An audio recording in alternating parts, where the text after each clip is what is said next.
Bueno, vamos a continuar con nuestro estudio de Santiago. Santiago, capítulo 4.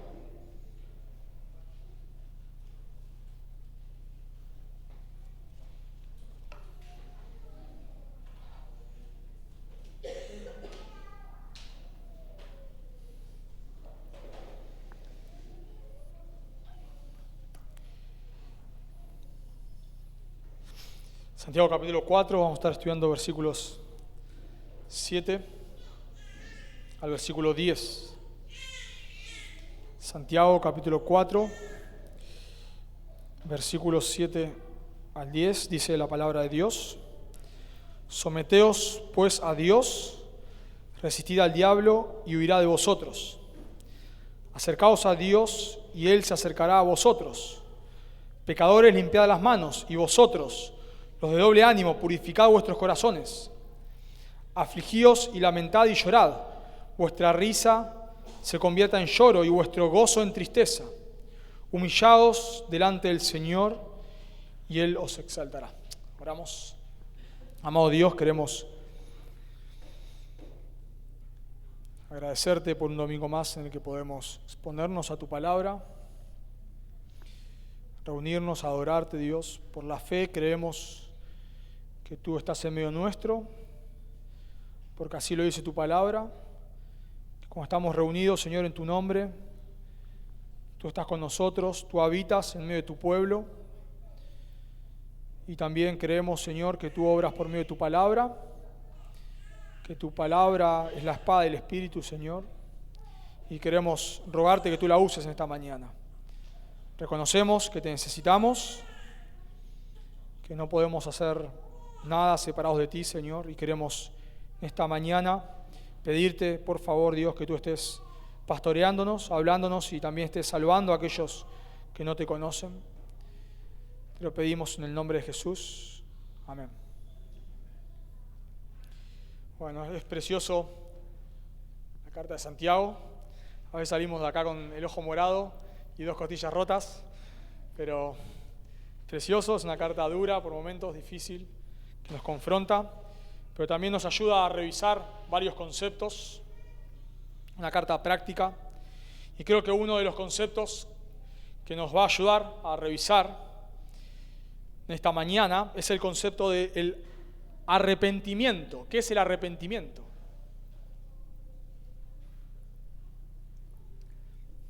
El arrepentimiento es una palabra muy utilizada por creyentes y no creyentes, sobre todo por creyentes, pero de alguna manera hemos distorsionado lo que es el arrepentimiento y no sabemos muy bien qué es el arrepentimiento. Para dar una ilustración, un cónyuge en una discusión le dice a su esposo, a su cónyuge, digamos, el esposo a la esposa al esposo: bueno, perdóname, ya está. No, enojada o enojado, ya está, ya te pedí perdón, listo, ya está. Pensando que está arrepentido o arrepentida.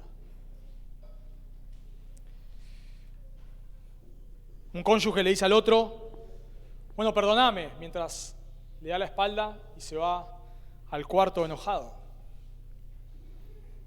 Le estás predicando el evangelio a alguien y le decís que es un pecador, que por la paga del pecado es muerte, que todos hemos transgredido la ley de Dios, hemos pecado contra Dios, que merecemos el infierno, pero que Dios envió a su Hijo a morir por nuestros pecados.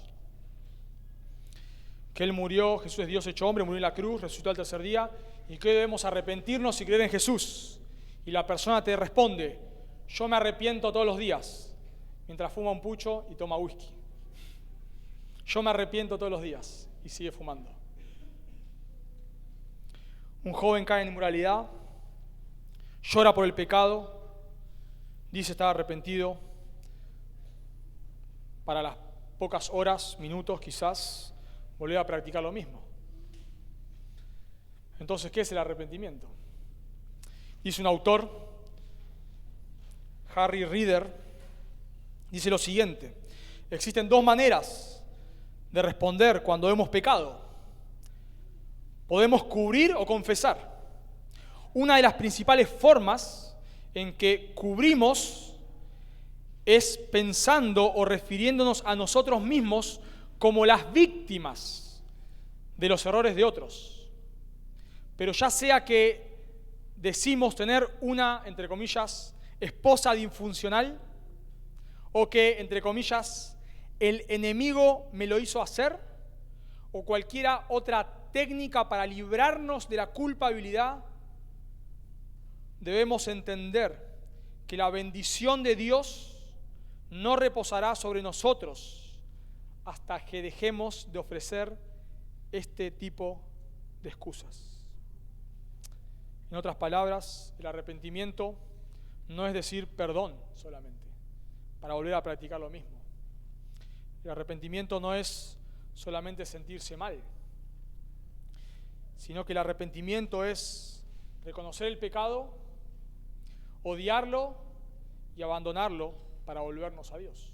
Reconocer el pecado, odiarlo y abandonarlo para volvernos a Dios. Y en esta mañana Santiago nos va a hablar del arrepentimiento. Este es un texto de arrepentimiento, donde Santiago llama a sus lectores al arrepentimiento. Y vamos a aprender en esta mañana 3 acciones que manifiestan un corazón arrepentido. 3 acciones que manifiestan un corazón arrepentido. Y lo primero que notamos en el texto es que un corazón arrepentido se vuelve a Dios. Un corazón arrepentido se vuelve a Dios. Noten ahí versículo 7. Someteos pues a Dios. Resistid al diablo y huirá de vosotros. Versículo 8. Acercaos a Dios y Él se acercará a vosotros. Recordemos que en esta sección Santiago está confrontando muy duro, sumamente duro, a sus lectores. En el capítulo 4, versículo 1 le dijo: ¿de dónde vienen las guerras y los pleitos entre vosotros? ¿No es de vuestras pasiones, las cuales combaten en vuestros miembros? Codiciáis y no tenéis, matáis y ardéis de envidia y no podéis alcanzar, combatís y lucháis, pero no tenéis lo que deseáis porque no pedís. Y la diferencia entre cuando nosotros leemos esto, y lo leían los lectores originales, que a veces nosotros leemos esto y decimos, pero esto era para los lectores del primer siglo. Pero los lectores que están leyendo esto están diciendo, esto es para mí. O sea, imaginen que nos llega una carta de Santiago y nos dice esto a nosotros, no es a otros, a nosotros. Así que es muy duro lo que Santiago les está diciendo. Noten ahí versículo 4, que hemos estudiado el domingo pasado. Oh almas adúlteras, muy duro. ¿No sabéis que la amistad del mundo es enemistad contra Dios? Cualquiera pues que quiera ser amigo del mundo se constituye enemigo de Dios. Duro, muy duro está haciendo Santiago con estas personas. Pero en el versículo 6, Santiago les habló de gracia, ¿no? Como hemos dicho, después de tanta reprensión, esta palabra gracia es como agua en el desierto. Versículo 6 dice: pero Él da mayor gracia. Por eso dice Dios: resiste a los soberbios, pero da gracia a los humildes. Así que Santiago introduce este concepto luego de tanta reprensión, casi que parece que no hay esperanza. Introduce este concepto de gracia. Dios da gracia a los humildes. ¿Quiénes son los humildes? Los humildes son los que reconocen sus pecados, los que se humillan delante de Dios. Los humildes son los que no le están echando la culpa a otros por sus pecados, sino que se hacen cargo. Y los soberbios, en contraste, son los que piensan que no necesitan a Dios. Los soberbios son los que piensan que no tienen nada que arrepentirse, los que piensan que están bien, los que están en el culto y el mensaje siempre es para el de al lado, nunca para ellos, los que no tienen nada que cambiar, los que los confrontás con el pecado y se ofenden, no vienen más a la iglesia. Santiago dice: a esos Dios les resiste. Dios se opone a ellos como un enemigo y no los deja avanzar. Y ahora Santiago nos va a mostrar cómo es el arrepentimiento. Yo entiendo que pequé, yo entiendo que Dios resiste a los soberbios, pero da gracia a los humildes. ¿Y qué debo hacer? ¿Qué debo hacer? ¿Cómo sé si estoy arrepentido? ¿Cómo es arrepentirse? Quizás vos decís en esta mañana, yo sé que he pecado, pero ¿qué es el arrepentimiento? ¿Cómo sé si realmente estoy arrepentido de mi pecado? Bueno, lo que vemos en las Escrituras es que el soberbio no reconoce el pecado, pero el humilde lo reconoce. O sea, el primer paso que vemos que hay en un arrepentimiento genuino es que cuando vos confrontás a la persona no le echa la culpa a otro, no le echa la culpa a las circunstancias. En las Escrituras tenemos un ejemplo de un corazón no arrepentido, y es el ejemplo de Saúl. El ejemplo de Saúl, el primer rey de Israel. En una ocasión, Samuel le dice a Saúl que espere a que él llegue para hacer un sacrificio. Él debía luchar una batalla, creo, contra los filisteos, y él debía esperar a que venga Samuel, que era el sacerdote, para hacer el sacrificio, y luego ir a la batalla. Pero los días pasaron, y Samuel no venía, así que Saúl hace un sacrificio. Él no podía hacerlo porque él era un rey. Los reyes tenían prohibido. Eso es algo que hacían los sacerdotes, pero él lo hace igual. Entonces llega Samuel el séptimo día y le dice, en 1 Samuel 13:11, ¿qué has hecho? Y Saúl respondió, noten un corazón no arrepentido, porque vi que el pueblo se me desertaba y que tú no venías dentro del plazo señalado y que los filisteos estaban reunidos en Micmas. O sea, la culpa es del pueblo, es tuya y es de la circunstancia. Me dije, ahora descenderán los filisteos contra mí a Gilgal, y yo no he implorado el favor de Jehová, me esforcé, pues, y ofrecí holocausto. Yo no hice nada malo, Vos no venías, el pueblo este son incrédulos, y estaban temiendo y no me quedó otra. Yo hice bien las cosas. Eso es un corazón no arrepentido. Eso es un corazón que le echa la culpa a otros.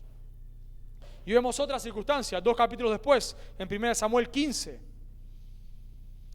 donde Dios le dice a Saúl que extermine a todos los amalecitas, pero Saúl no lo hace. Le perdona la vida al rey y le perdona la vida a los animales. Y llega otra vez Samuel y le dice, 1 Samuel 15:13, vino pues Samuel a Saúl, y Saúl le dijo, bendito seas tú de Jehová, yo he cumplido la palabra de Jehová. Samuel entonces dijo, ¿por qué? Pues qué baldío de ovejas y bramido de vacas es este que yo oigo con mis oídos. Y Saúl respondió, de Amelec los han traído, porque el pueblo, el pueblo perdonó lo mejor de las ovejas y de las vacas para sacrificarlas a Jehová tu Dios, pero los demás los destruimos. El pueblo lo perdonó. Dice acá en Santiago, versículo 6, Dios, ¿qué hace a los soberbios? Los resiste. Y luego de eso Dios quita el trono de Saúl y de su descendencia. Dios resiste a los soberbios. Un corazón no arrepentido es un corazón que no reconoce su pecado. Que cuando vos le dices algo te dice, es verdad, pero, sí, pero. Y podemos ver en contraste con esto en las Escrituras un corazón humilde. Y lo encontramos en 2 Samuel capítulo 12, versículo 13. Luego de que David adultera con Betsabé y todo lo que él hace, y Natán lo confronta, noten las palabras de David. 2 Samuel 12, 13. Pequé contra Jehová. Punto final. Pequé contra Jehová. Un corazón humilde. Pequé contra Jehová. David no dijo, bueno, pero que yo salí casi a Betsabé bañándose ahí. ¿Yo qué culpa tengo? ¿Y por qué cuando yo la mandé a llamar, el siervo que mandé, por qué no me dijo que no lo haga? Porque si él me hubiese dicho, yo no hubiese hecho nada. ¿Y por qué cuando mandé a matar a Urías, por qué mi general me hizo caso? No hubiese hecho nada. Así que él también es culpable. Somos todos culpables. No, nada de eso, dice David. Pequé contra Jehová. Y Dios quita el trono de la mano de Saúl, pero no lo hace de la mano de David. Y vemos acá un corazón humilde, y Dios, en su gracia, aunque David tuvo en un sentido que cargar con las consecuencias de su pecado, en su gracia, Dios lo restituyó en el trono. Así que un corazón arrepentido es el que reconoce su pecado. Para ilustrarlo, hermanos, de esta manera. Imagínate que le has hablado mal a tu esposa, estaban tus hijos, lo has hecho enfrente de ellos. Un corazón no arrepentido, en circunstancia, dice, bueno, es que perdonen, pero la situación me excedió. Perdonen, es que no tuvo un buen día. Un corazón no arrepentido. Un corazón arrepentido llama a su familia, a sus hijos, estaban ahí presentes, supongamos, su esposa, y le dice, perdónenme, yo pequé contra Dios. Punto. Perdónenme, yo pequé contra Dios. Nada de que no, es que mi papá de chiquito era así, entonces con mi papá era así, yo soy así. No, es que nada. Pequé contra Jehová. Vengan, por favor, júntense, yo quiero pedirles perdón. Entonces, los lectores de Santiago, luego de ser confrontados con su pecado y ver que Dios resiste a los soberbios pero da gracia a los humildes, se podrían estar preguntando, ¿qué hacemos entonces? ¿Qué hacemos? ¿Cómo sé si estoy arrepentido? Y Santiago les dice en el versículo 7, someteos pues a Dios. Someteos a Dios. ¿Qué hace un corazón arrepentido, hermanos? Se somete a su señorío. Se somete a la voluntad de Dios. Reconoce su pecado y como David dice, yo soy ese hombre, si tengo que morir, está bien. En el contexto de Santiago, hermanos, ¿qué hace un corazón arrepentido? Deja de murmurar. Bueno, es verdad, yo murmuré, estoy arrepentido, ¿qué hago? Deja de hacerlo. Deja de sentir envidia. Deja de usar tu lengua para maldecir. Empezá a usar tu lengua para bendecir a otros. Deja de hacer acepción de personas. Lo que Santiago acá hace es el aspecto positivo. ¿Qué hace un corazón arrepentido? Se somete a la voluntad de Dios. No es que, y es importante aclarar esto, no es que el arrepentimiento es hacer buenas obras. No. Sino que el fruto de un corazón arrepentido es que hace buenas obras. ¿Se dan cuenta? O sea, un corazón arrepentido, ¿qué hace? Hace lo que tiene que hacer. Estás confrontando a una persona que está viviendo un adulterio y te dice, ¿y ahora qué hago? Deja a esa mujer. Estoy arrepentido, ¿qué hago? Deja a esa mujer. Mateo 3, Juan el Bautista predicando el Evangelio. Arrepentidos. Y los soldados dicen, ¿qué hacemos? Bueno, dejen de no me acuerdo qué le dice, pero de quejarse por el sueldo, algo así, ¿no? Dejen de pecar, dejen de hacer lo que están haciendo. Si tienes 2 túnicas, vos dale una a otro. ¿Qué es eso? ¿Qué son obras? No, es el fruto de un corazón arrepentido. El corazón arrepentido no solamente dice, bueno, perdóname. Bueno, perdón. No, claro que dice perdón. Pero el corazón arrepentido, cuando vos estás arrepentido, no solamente pedís perdón, sino hacés lo que debes hacer, te sometés a la voluntad de Dios. Me encanta lo que es un libro de consejería. Dice, los consejeros bíblicos saben que una persona no ha recibido ayuda completa, o sea, en un proceso de restauración de pecado, hasta que esté activamente involucrada en recibir el poder del Espíritu Santo para algún tipo de servicio significativo a la iglesia local. ¿Cuál es el punto? El punto es que una persona realmente podemos decir que está restaurada, no solamente cuando pidió perdón, sino cuando la vemos involucrada en la vida de otros. Y paralelo con esto, Santiago dice, someteos a Dios y resistid al diablo. Esa es la otra cara de la moneda. Hacé lo que Dios dice, sometete al señorío de Dios, por un lado, y por el otro, no cedas a la tentación. Santiago habló 2 veces del diablo en la carta, una de manera indirecta en capítulo 3, versículo 6, cuando dice que la lengua es inflamada por el infierno. Bueno, eso es una referencia, por supuesto, a Satanás y sus demonios. Y ahora se lo nombra acá de manera directa. Dice un comentarista: ¿cómo saben los creyentes que Él está presente, Satanás? ¿Cómo saben que Él está presente? Y responde: donde quiera que la envidia y la ambición egoísta estén presentes en los conflictos y peleas del cuerpo de Cristo, el diablo está ahí. ¿Cómo sabe que el diablo está ahí? Porque cuando hay conflictos, ahí está. Efesios 4:26. Airaos, pero no pequéis. No se ponga el sol sobre vuestro enojo, ni... ¿Qué hace el diablo ahí? Bueno, porque está ahí sembrando división entre las personas. Cuando nosotros nos enojamos contra un hermano y nos resentimos, le estamos dando lugar al diablo. Un autor, hablando de consejería matrimonial, decía que cuando vos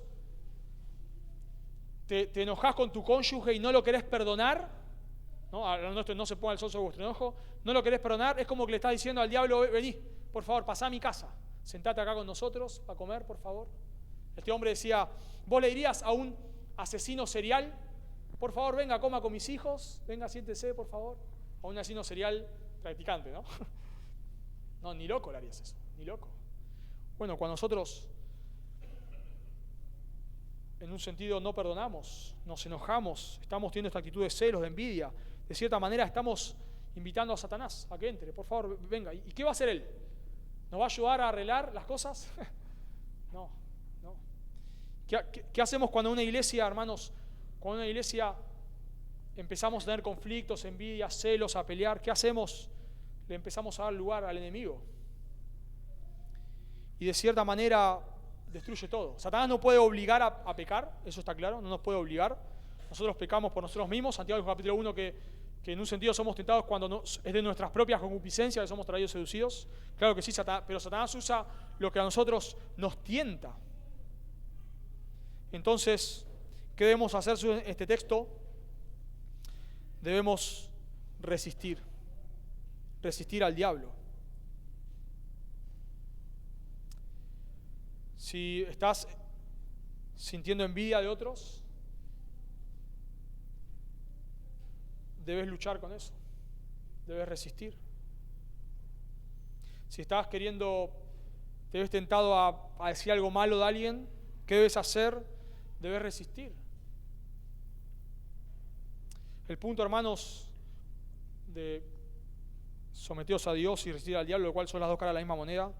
Quizás, de vuelta, el punto positivo es someteos a Dios, o sea, hacer lo que Dios hace, y resistir al diablo es la otra cara de la moneda, porque el punto es que el pecado no se arregla con más pecado. El pecado no se arregla con más pecado. Si tu hermano murmuró contra vos, vos no vas a arreglar la situación murmurando de él. No lo vas a hacer. Eso es querer matar el pecado con pecado. Eso es ceder a la tentación. Claro que si alguien habló mal de mí, por supuesto que me iba a haber tentado a hablar mal de esa persona. Obvio. Porque así es nuestro corazón. Y de alguna manera que no entendemos, porque la Biblia no es exhaustiva en el tema, pero de alguna manera que no entendemos, también Satanás está ahí en todo esto promoviendo esto, no entendemos cómo, pero lo hace promoviendo estas cosas. Entonces, si estoy arrepentido, lo que debo hacer es no ceder a la tentación. En la lucha sexual, personas piensan: bueno, si peco, es como que aflojo la tensión. O voy a ceder, así es como que estoy más tranquilo. Mentira. Eso te esclaviza más y más y más y más y más. El esposo que piensa que, su esposa no se somete a él y piensa que lo va a arreglar gritándole o siendo áspero, ¿no? Como, bueno, vos no te sometés, lo cual la Biblia dice que debes hacer, así que yo voy a arreglar esto con más pecado, con mi enojo pecaminoso. Pero no arregla nada. La esposa que se enoja con su esposo por algún pecado de él y no lo quiere perdonar. No lo quiere perdonar. Como que para que aprenda. No lo voy a perdonar, sí aprende. Entonces, ¿qué quiero hacer? ¿Qué quiero hacer? Quiero vencer el pecado con el pecado. Y así pensamos, hermanos, así queremos lidiar con el pecado. Y Satanás, de alguna manera que no entendemos, nos tienta eso. Porque nosotros, en el momento que alguien peca contra nosotros, nos vemos tentados. Piensen por un momento, ¿cómo surgen los conflictos matrimoniales? Generalmente, cuando uno arranca pecando contra el otro. Así arranca el conflicto. Y no se termina ahí. ¿Por qué no se termina ahí? Porque yo peco, entonces vos ¿cómo me devolvés a mí? Con más pecado. ¿Y yo cómo te devuelvo a vos? Con más pecado. ¿Y vos cómo me devolvés a mí? Con más pecado. Y cuando nos damos cuenta, pero ¿por qué estábamos discutiendo? Porque dejaste las medias arriba de la cama. Y vos decís, ¿y todo esto porque dejamos las medias arriba de la cama? ¿Qué pasó? Claro, pasó que le dimos lugar al diablo. Pasó que no me resistí cuando me lo dijiste mal. Poné las medias en el... No me resistí. ¿Por qué me hablas así? Y ahí arrancó todo. Quizás simplemente, bueno, está bien. Me trago mi orgullo y lo hago. Entonces, ¿qué hace un corazón arrepentido? Se somete a Dios, se somete a su voluntad, hace lo que Dios hace, resiste la tentación de pecar contra el otro. Acá está hablando de pecados unos contra otros. Resiste la tentación y me encanta. Noten, acá hay un patrón a propósito en el texto, que son dos imperativos y un verbo en futuro, que es una promesa. Noten, mira ahí. Someteos pues a Dios, resistir al diablo, promesa. Y huirá de vosotros. Acercaos a Dios, mandamiento, y Él se acercará a vosotros. Promesa. Humillados, versículo 10. Humillados delante del Señor y Él os exaltará. ¿Se dan cuenta? Imperativo con verbo futuro, indicando una promesa. Entonces, Santiago dice acá, sometete a lo que Dios dice, obedece lo que Dios dice, no cedas al pecado, y me encanta, Él huirá de vosotros. Como alguien ha dicho, Satanás no es una figura abrumadora que no puede ser derrotado. Cristo ha ganado la victoria y cuando nos sometemos a Él y recibimos su perdón en nosotros también saldremos victoriosos. Algunas veces pensamos que la mejor opción es pecar. No nos queda otra. La única manera de sacar a esta persona del ministerio que yo pienso que no califica es murmurando contra esta persona, es difamándolo. No queda otra. Es lo que debo hacer. La única manera de mejorar mi matrimonio es enojándome hasta que le gane la pulseada a mi cónyuge. Porque si no lo hacemos, esto no va a salir bien.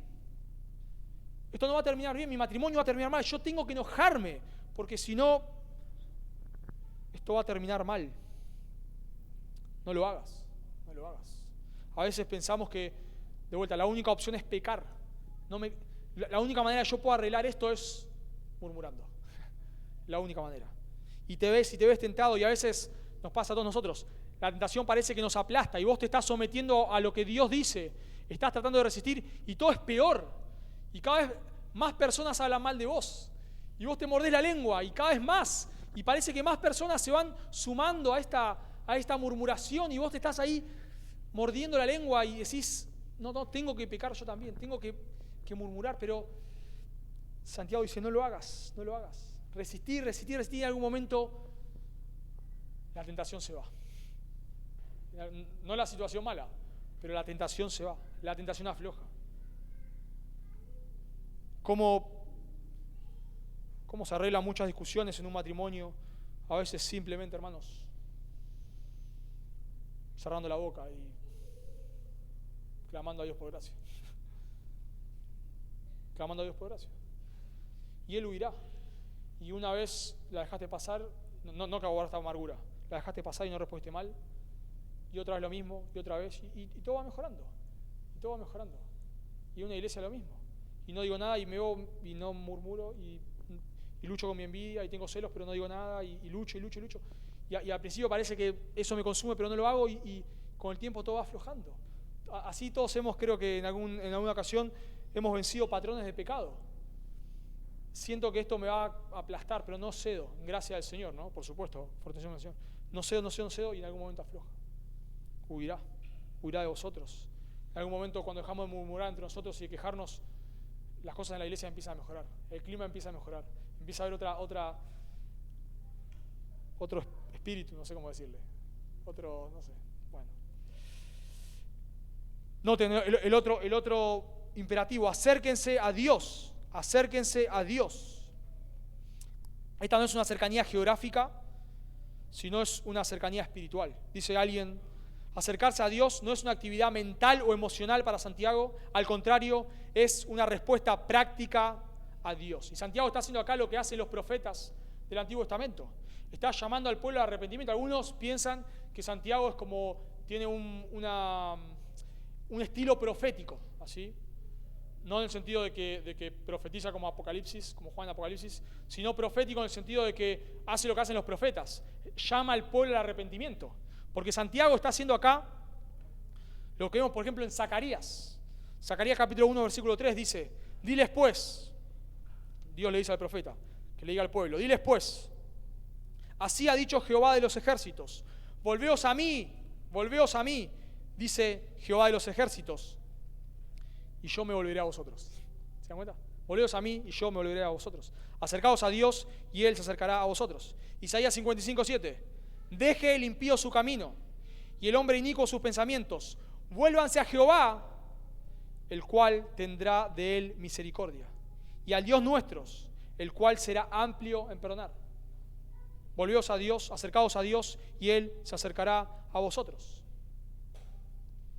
Esto es un llamado, acercaos a Dios, es un llamado a someternos a los medios de gracia. Por supuesto, la manera en la cual nos acercamos a Dios, por medio de Jesús, ¿no? Jesús dijo en Juan 14:6, yo soy el camino, la verdad y la vida, nadie viene al Padre sino por mí, obviamente. Por supuesto que la única manera de acercarme es por medio de Cristo, el sacrificio en la cruz. Él ha abierto acceso al Padre, hay un solo mediador entre Dios y los hombres, Jesucristo hombre, porque no hay otro nombre bajo el cielo dado a los hombres en quien podamos ser salvos, y así podemos seguir. Pero el punto de Santiago acá, Santiago no está hablando a inconversos, porque no hay referencia, vamos a decir, como a la cruz en el sentido de evangelismo, ¿no? Como, por ejemplo, Pedro, recuerdan ahí en Hechos 2, que los judíos ahí se compujen de corazón y dicen, ¿qué haremos? Arrepiéntanse y bautícense. Bueno, ahí está hablando a inconversos. Pero acá Santiago no está hablando a inconversos, sino es una referencia a que el pueblo abandone su pecado. Esa es la referencia. Acercaos a Dios y Él se acercará a vosotros. Es una referencia a abandonar el pecado y sometete a los medios de gracia. Esto no es un llamado a ganarnos el amor de Dios, sino es un llamado a buscar al Señor. Y de vuelta, ¿qué hace un corazón arrepentido? Un corazón arrepentido empieza a hacer lo que debe hacer. Si una persona se dejó de congregar, ¿qué hace un corazón arrepentido? Se vuelve a congregar. Si una persona se da cuenta que ha descuidado la lectura de las Escrituras, ha descuidado la oración, ya no lee casi, ya no ora, ya no tiene tiempo con el Señor, ¿qué hace un corazón arrepentido? Vuelve a hacerlo. Se acerca a Dios. Ha descuidado la comunión con los hermanos, ¿qué hace? Vuelve a tener comunión con hermanos.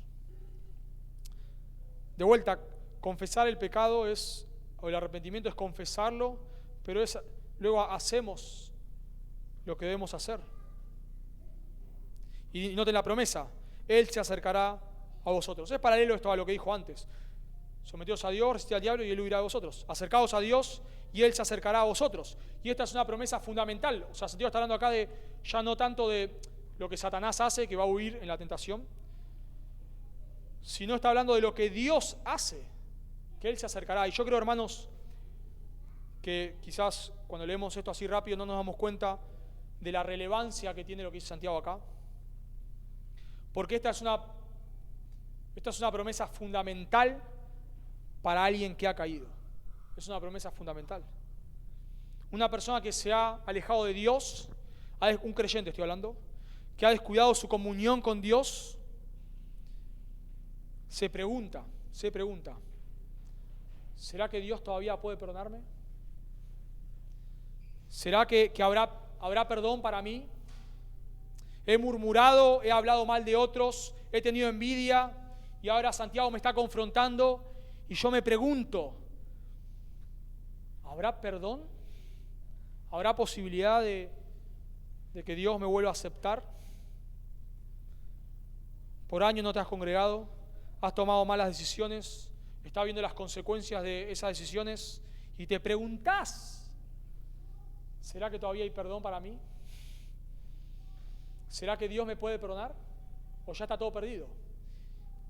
Hermosa la promesa. Él se acercará a vosotros. Hermoso, Él se acercará a vosotros. Dice cuando Salomón ora en Primera de Reyes, y dice, si tu pueblo pecare y tú lo llevaras al exilio y harás todo esto, hablando de Deuteronomio 28-29, y harás todo este mal, y ellos se arrepintiesen, tú los restaurarás. Tú los restaurarás. Primera Reyes 8:36. Tú oirás en los cielos y perdonarás el pecado de tus siervos. Tú oirás de los cielos y perdonarás el pecado de tu pueblo. El hijo pródigo, si bien entendemos que está hablando, por supuesto, ahí de un inconverso, el hijo pródigo entendemos que no es un creyente apartado, es un inconverso. Pero el punto es el mismo, el perdón de Dios. ¿Qué hace Dios cuando un pecador se vuelve a Él? ¿Qué hace? Corre a abrazarlo y le da el anillo y hace matar el mejor becerro. Lo recibe.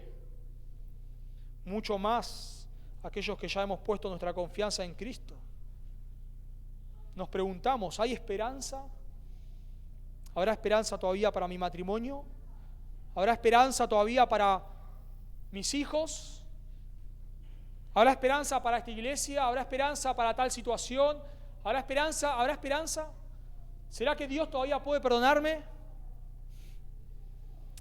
Hermoso. Hermoso, Él se acercará a vosotros, porque luchamos. Quizás, me imagino, un matrimonio que por años y años y años y años ha hecho las cosas mal y ya tiene árboles de yuyo. Se pregunta, ¿habrá esperanza? ¿Todavía tendrá esperanza en mi matrimonio? Y me encanta, hermanos. Acercaos a Dios y Él se acercará a vosotros. Pastores, a veces pasa. Pastores que quizás por años se dan cuenta que no han predicado las Escrituras, han hecho cualquier cosa, no han sido fieles al Señor, y en algún momento Dios les da luz y se dan cuenta y se preguntan, ¿habrá esperanza? ¿Habrá esperanza que yo pueda de alguna manera remediar esto? Acercaos a Dios y Él se acercará a vosotros. Así que vemos, hermanos, que un corazón arrepentido se vuelve a Dios. Un corazón arrepentido se vuelve a Dios. Segundo lugar, y vamos más brevemente los dos últimos puntos, un corazón arrepentido abandona el pecado. Un corazón arrepentido se vuelve a Dios. Un corazón arrepentido abandona el pecado. Noten, pecadores, limpiad las manos. Esto es una referencia al Antiguo Testamento. Cuando los sacerdotes iban a hacer algún tipo de sacrificio o algo, ellos debían lavarse. Dice Éxodo 30:19. Y de ellas se lavarán Aarón y sus hijos las manos y los pies. Cuando entren en el tabernáculo de reunión, se lavarán con agua. Versículo 21. Se lavarán las manos y los pies para que no mueran. Éxodo 40:30. Y puso la fuente entre el tabernáculo de reunión y el altar, pues puso en ella agua para lavar. Y Moisés y Aarón y sus hijos lavaban en ellas sus manos y sus pies. Es la referencia a que en el Antiguo Testamento, cuando los sacerdotes debían acercarse al tabernáculo, no lo podían hacer así nomás. ¿Qué debían hacer? Lavarse. Luego esta referencia a lavarse se empezó a utilizar como una referencia a la limpieza moral, no solamente ritual, sino a la referencia moral. Dice Isaías 1:16, lavaos y limpiaos, quitad la iniquidad. Lavaos y limpiaos, ya no está hablando de manos y pies, está hablando del pecado. Quitad la iniquidad de vuestras obras de delante de mis ojos, dejad de hacer lo malo. Jeremías 4:14, lava tu corazón de maldad. Así que el lavamiento al cual Santiago hace referencia acá es a la purificación moral. Es una referencia de dejar de practicar el pecado. Dejar de practicar el pecado. Pero no solamente de manera externa, sino de manera interna. Noten el versículo. En el versículo 8 estamos. Y vosotros, los de doble ánimo, purificad vuestros corazones. O sea, lavad vuestras manos, quizás como algo externo, podemos decirlo, y purificad vuestros corazones como algo interno. Es un llamado a que los creyentes se vuelvan de sus pecados. Es paralelo a lo que dice el Señor Jesús en Juan 13:10. No sé si recordarán cuando le está lavando los pies a los discípulos y llega Pedro y Pedro le dice: Señor, vos no me lavarás los pies jamás, nunca, ni loco. ¿Y qué le dice Jesús? Si no te lavo los pies no tienes parte conmigo. Y ahí Pedro, ¿no? Como siempre atropellado. Bueno, entonces no solamente los pies, Señor, la cabeza y las manos. ¿Y qué le dice Jesús? El que está lavado no necesita sino lavarse los pies. El punto es, claro, ya estás justificado. Vos necesitas ser justificado nuevamente, pero sí necesitas la limpieza diaria, el perdón de comunión, no de justificación, porque ya hemos sido justificados cuando hemos arrepentido y hemos puesto nuestra fe en Cristo. Pero en otro sentido necesitamos la purificación diaria, la confesión diaria. Y es probable que Santiago tenga en mente el Salmo 24:3. Dice el salmista: ¿quién subirá al monte de Jehová? ¿Quién subirá al monte de Jehová? ¿Quién puede estar delante de su presencia? ¿Y quién estará en su lugar santo? Y responde: el limpio de manos. Pecadores, limpiad vuestras manos. Y puros de corazón, vosotros, los de doble ánimo, purificad vuestros corazones. El limpio de manos y puro de corazón, el que no ha elevado su alma a cosas vanas, ni ha jurado con engaño. Por supuesto, la limpieza en el Antiguo Testamento implicaba la sangre de una víctima. Cuando David dice en el Salmo 51:7, purifícame con hisopo y seré limpio, hace referencia a la limpieza con sangre. Claro, nadie puede expiar sus propios pecados. Claramente, solamente Cristo puede hacerle su sacrificio. La única manera en la cual decimos y cantamos, somos lavados con la sangre de Jesús. Somos perdonados por su sacrificio. Yo no puedo expiar mi pecado, yo no puedo limpiarme en un sentido a mí mismo. Pero lo que Santiago está haciendo acá es un llamado al arrepentimiento, no para salvación, sino para restauración. ¿Y cómo es que yo soy restaurado ya soy un creyente, ya he confiado en Cristo? ¿Cómo es que soy restaurado en mi comunión con Dios? Bueno, justamente arrepintiéndome de mis pecados, abandonando el pecado. Santiago está hablando acá de un arrepentimiento que incluye a toda la persona. El punto es, quizás nosotros nos choca esto por nuestro concepto de arrepentimiento. ¿Nosotros qué pensamos? La persona que le dice al Señor, bueno, perdón Señor, y ya mientras le dice perdón al Señor, no cambió, va a practicar lo mismo. Sale de su casa diciendo, perdón Señor por hablarle mal a mi esposa, pero sabe que cuando vuelva va a seguir la batalla. Por él mismo, él la va a seguir. No la terminó, no está arrepentido. Nosotros solemos decir, perdón Señor, pero no estamos arrepentidos. Entonces nos choca esto. Por Santiago está diciendo, no, si vos querés restaurar tu comunión con Dios, abandoná el pecado. No son obras, no está hablando acá de que, yo tengo que hacer esto, así Dios me ama. No tiene nada que ver con eso, sino es el fruto de un corazón arrepentido. Es lo que dice Jesús. Si estás llevando tu ofrenda al altar y te acuerdas que tu hermano tiene algo contra ti, no sigas mientras vas al altar, Señor, perdóname y seguí yendo. No, dejá ahí, dejá la ofrenda, dejá donde está, andá, arreglá las cosas de tu hermano y ahora sí, vení y presentalo. Abandoná el pecado. Pero este arrepentimiento debe ser genuino, debe ser externo o interno. Limpiad vuestras manos y purificad vuestros corazones. Cuando nosotros vemos, por ejemplo, cuando el rey Josías encuentra la ley ahí en el Antiguo Testamento, en Segunda de Reyes, él hace una reforma impresionante, pero nos damos cuenta que fue una reforma externa, no de él, sino del pueblo, porque él muere y el pueblo vuelve a lo mismo. Una reforma externa. El punto de Santiago acá es, hermanos, arrepiéntanse, pero arrepiéntanse de verdad. ¿Y cómo es el arrepentimiento de verdad?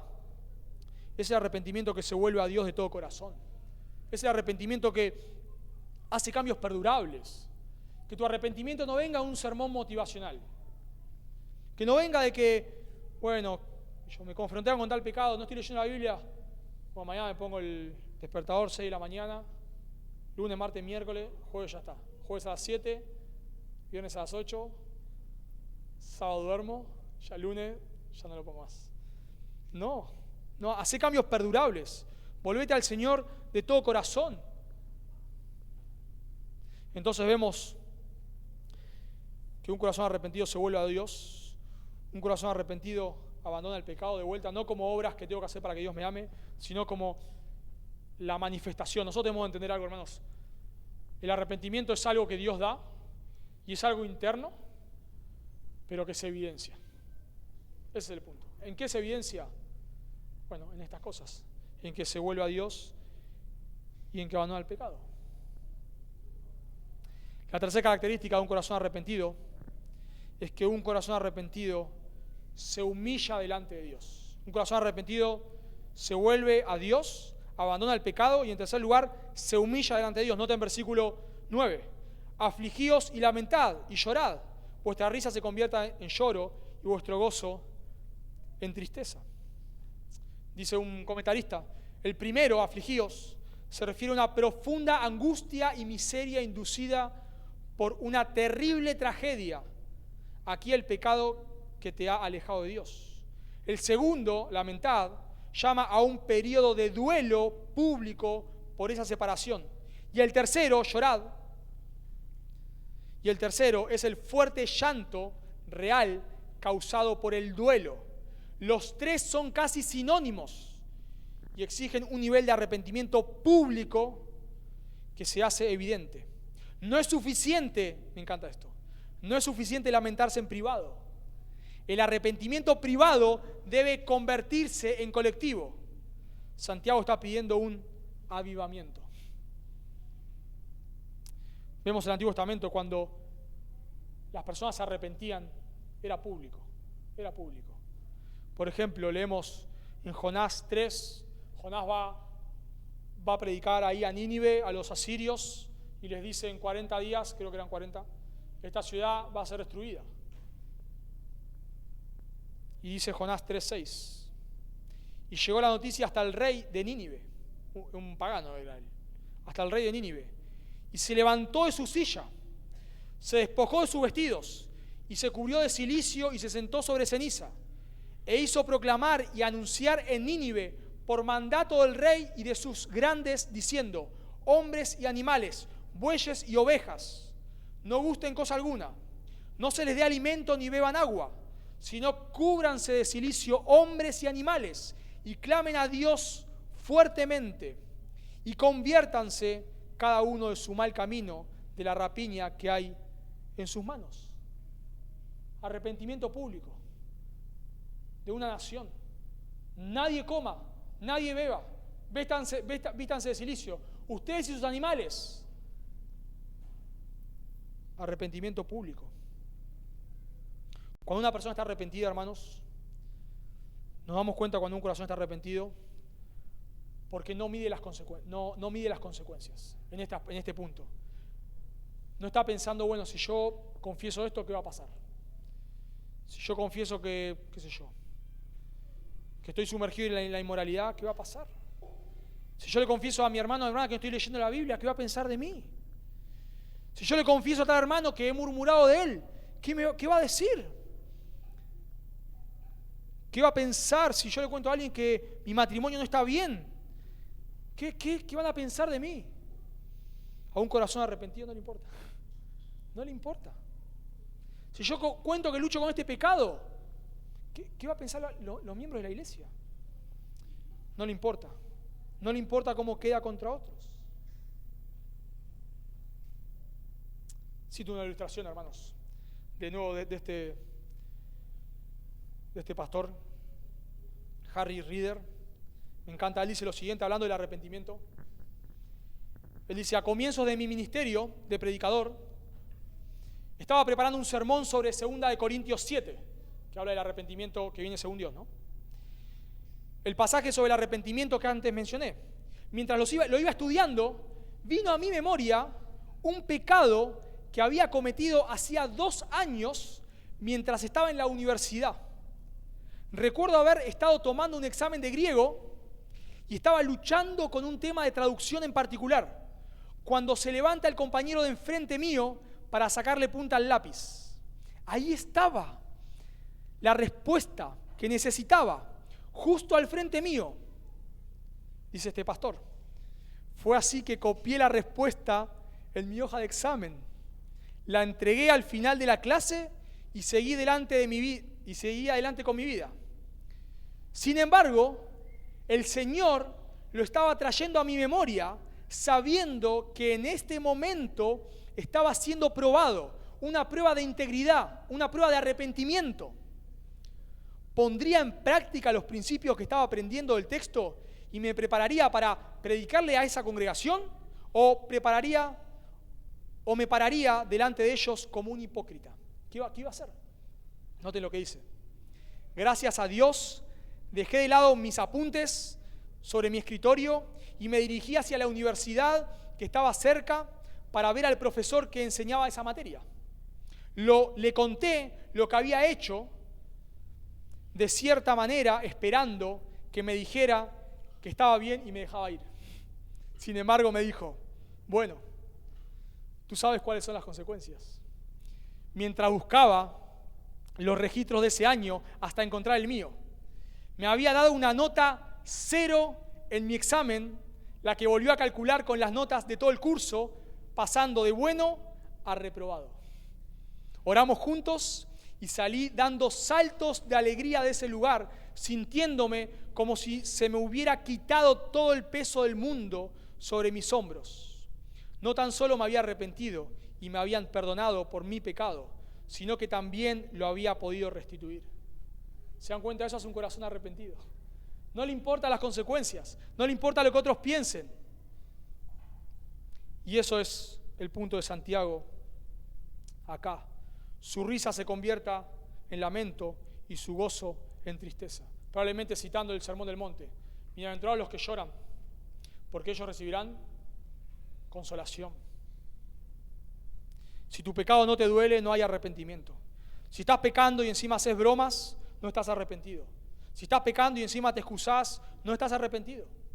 Para que haya un avivamiento en un sentido, como vemos en las Escrituras, siempre vemos que primero hay un dolor por el pecado. Ahí está Esdras predicando y el pueblo se compunge, empieza a llorar, al punto que le tienen que decir, basta ya, celebremos la Pascua, dejen de llorar.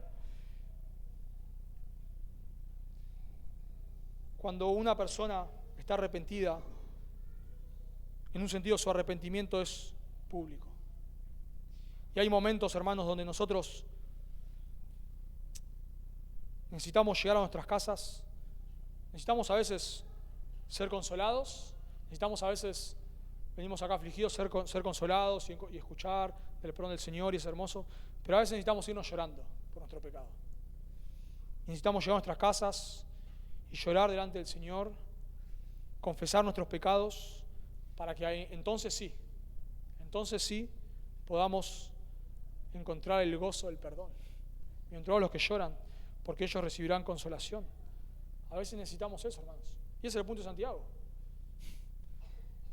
Por la situación que estaban viendo estos hermanos, necesitaban llorar. A veces escuchamos sermones fuertes y nos reímos y lo tomamos a broma, pero a veces necesitamos tomarnos en serio y irnos llorando. No necesariamente literalmente, quizás sí, no lo sé, pero irnos llorando para llegar y confesar nuestro pecado y pedirle perdón al Señor y luego hacer lo que debemos hacer. Ahora, hermanos, por supuesto, no es que el llanto es necesariamente una evidencia de arrepentimiento. Miguel Núñez cuenta una anécdota, la escuché hace muchos años, quizás alguno de ustedes la ha escuchado, pero me impactó mucho en una consejería. Él estaba confrontando a un hombre que había caído en adulterio, estaba su esposa, estaba él, este hombre estaba confesando su pecado. Dice Núñez que este hombre estaba llorando tanto que estaba mojando los zapatos de Núñez con sus lágrimas. Él dice, yo nunca vi algo igual. Era una cosa impresionante. Este hombre estaba compungido de corazón, arrepentido, ¿no? Comillas. Para que luego, no sé si era ese mismo día a la noche o al otro día, la mujer lo llama a Miguel Núñez y le dice que este hombre volvió con su amante. Bueno, las lágrimas no necesariamente son una evidencia de arrepentimiento. El punto de Santiago acá es que sentí dolor por el pecado y hacé lo que tenés que hacer. Si vos estás esclavizado a un pecado que no podés dejar, pedí ayuda. Y si qué piensan de mí, no importa qué piensan de vos, no importa. Si te das cuenta que has, no sé, pecado contra tu familia, llegá a tu casa, juntarlos ahí y pedirles perdón. Pero si yo le pido perdón, quizás mi cónyuge me va a decir, viste, yo tenía razón. No me importa, no me importa. Hago lo que tengo que hacer, me humillo delante del Señor. Si he murmurado de alguien, voy y le digo, hermano, hermana, he murmurado de vos. El Señor me ha confrontado, te pido perdón. ¿Pero qué va a pensar de mí? No me importa. Y quizás no me perdona, no me importa. No me importa. Y viene la promesa, versículo 10. Humillados delante del Señor, todo eso es humillarse. Y Él os exaltará. Hay una evidencia pública, hermanos, pero cuando yo me estoy humillando públicamente, no lo estoy haciendo pensando en otros. Porque también hay una falsa piedad ahí, ¿no? O sea, puedo a veces hacerme el pobrecito porque quiero que todos digan, mirá qué piadoso que es. El punto acá es que cuando una persona hace eso, no está pensando en lo que otros piensen. Está pensando en el Señor. Hay personas que confían en sus pecados, pero no están arrepentidos. Simplemente siguen practicando como si nada. No, acá Santiago está diciendo que debes humillarte delante del Señor. O sea, todo este afligido, llorar, es porque estás humillado delante de Dios. Es porque vas a confesar tu pecado, no para que la persona la piense mejor que vos, que sos piadoso, que sos bueno. Ni te importa lo que piense la persona. No estás pensando, no te estás humillando delante de la persona, estás humillando delante de Dios. Llegas a tu casa, llamás a tu familia y te humillás, pero en un sentido no estás humillando delante de ellos, aunque sí lo estás haciendo. Lo estás haciendo delante de Dios. Todo esto se trata de Dios. Esta manifestación pública, arrepentimiento, tiene en su meta a Dios. Y dice, promesa, la tercera promesa vamos al texto. Y me encanta, hermanos. Él os exaltará. Él os exaltará. El punto es, cuando te humillás no puede salir mal. No puede salir mal. O sea, claro, puede ser que cargues con las consecuencias. En ese sentido, bueno, sí, claro que sí. Puede ser que esa persona no te quiera perdonar. Puede ser. Pero en un sentido, hermanos, vos vas a tener de tu lado a Dios. Dios resiste a los soberbios, pero da gracia a los humildes, humillados delante de Dios, y Él los exaltará. ¿Se dan cuenta del paralelo? Algunos dicen que hay un inclusio acá, o sea, como que termina como empieza en el versículo 6. No puede salir mal. Si vos te arrepentís, no puede salir mal. ¿Pero qué va a pasar? No sé, pero no puede salir mal. Vas a tener el perdón de Dios. Como esta persona, y por eso cité el ejemplo, porque en el ejemplo el profesor no lo perdona, no le dice, bueno, está bien, no pasa nada. Le pone un 0 y este hombre reprueba la materia, pero no salió mal. No salió mal. Este hombre pudo tener el gozo del arrepentimiento, el gozo del perdón de Dios. No puede salir mal. No puede salir mal. Porque Dios te exaltará. No quiere decir que te exaltará ahora, no quiere decir que todo va a ir bien, que todo va a ser restaurado, no lo sé, pero sí que Dios te exaltará. Y Dios es bueno, hermanos. En algunos casos vemos en iglesias, pastores que se humillan delante de su congregación y les dicen, yo por años no he predicado las Escrituras, les pido perdón, hermanos, y quiero empezar a hacerlo. Y Dios los usa de una manera impresionante. Claro, porque Dios no se los debe, pero Dios es bueno. Personas que se arrepienten en su matrimonio y les piden perdón y confiesan sus pecados y vemos ese matrimonio transformado. Relaciones, personas que de vuelta piden perdón y Dios en su gracia les concede restaurar. A veces no, pero Dios les concede a veces restaurarse. El punto, hermanos, es que tenemos el gozo del perdón. El punto es que estamos buscando, hermanos. Nos estamos humillando delante de quién. Si nos humillamos delante de Dios, no puede salir mal. Y lo vemos en la Escritura por todos lados. ¿Qué hace Dios con los ninivitas? En Jonás los perdona. Si vos mirás lo que eran los ninivitas, vas a estar del lado de Jonás. Porque eran unos impíos impresionantes, eran unos sanguinarios. Estarías del lado de Jonás. Pero ellos se humillan y Dios los perdona. Y eso es lo que Dios va a hacer con tu vida. Si vos te humillás, Dios te va a tener perdón, no importa la multitud de tus pecados. Y para cerrar, si vos estás acá sin Cristo, En un sentido aplica lo mismo. Claro, si vos sos un creyente, no estás bajo la ira de Dios, ya tus pecados han sido perdonados, es un tema de restauración de relación. Pero si vos estás acá sin Cristo, claro, tu condición es peor. Pero si vos te humillás, y me encanta esto, Dios te perdona. Si vos reconoces tus pecados y pones tu confianza en Cristo, Dios te perdona.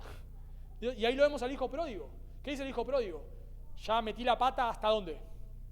Hasta acá, o sea, le pedí la herencia a mi padre, me fui, hice cualquier cosa, vi una vida lisonjera, con mujeres, con un montón de cosas. Ya esto no tiene...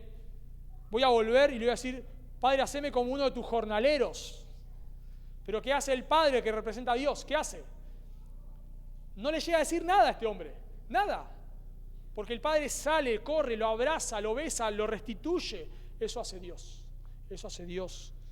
Si vos estás acá sin Cristo, vos le resistís, Dios está en tu contra. Y un día te condenará al infierno por toda la eternidad. Pero si vos hoy te humillás, clamás por perdón y te volvés al Señor de todo corazón, te arrepentís de tus pecados, confiás solo en Cristo, en su obra en la cruz, que Él es Dios hecho hombre que estaba muriendo en tu lugar, y le rogás que te salve, confiando no en tus obras ni lo que vos podés hacer, sino que lo que Él ha hecho en tu lugar, la Biblia dice que Dios te perdona.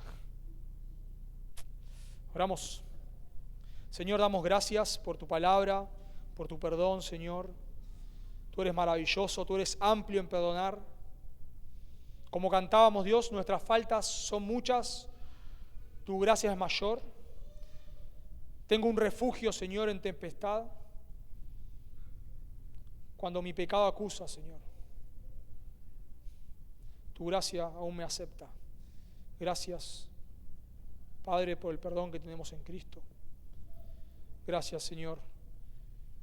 Queremos confesar nuestros pecados en esta mañana, pedirte que nos perdones, Dios, pedirte si hay algo que debemos hacer, hay algo que debemos restituir. Si tú en este momento has traído convicción, Señor, de pecado y nos damos cuenta que hay una dirección que debemos cambiar, danos la gracia que proviene de ti para hacerlo. Entendemos que la fe y el arrepentimiento son dones que tú das y por eso venimos delante de ti, Dios, rogando por tu gracia, por favor.